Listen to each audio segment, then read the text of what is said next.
అస్సలం అయికం వరహమతుల్లాహి వబర్కాతుహు. అంబిన్ మర్రాహ్ అలూహని రజియల్లాహు అన్హు కథనం ప్రకారం ఒక వ్యక్తి దైవ ప్రవక్త సల్లల్లాహు అలైహి వసల్లం దగ్గరకు వచ్చి ఇలా అడిగారు.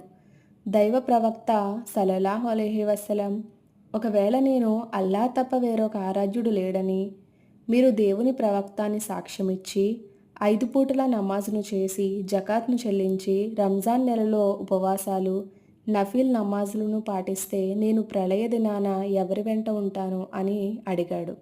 అందుకు ప్రవక్త సల్లల్లాహు అలైహి వసల్లం ఇలా తెలియజేస్తున్నారు.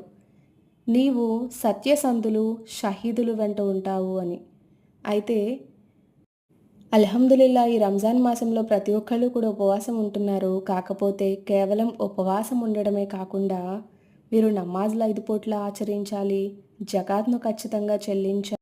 ప్రవక్త సల్లల్లాహు అలైహి వసల్లం గారు చెప్పిన ప్రతి విషయాన్ని కూడా మనం ఆచరించాలి.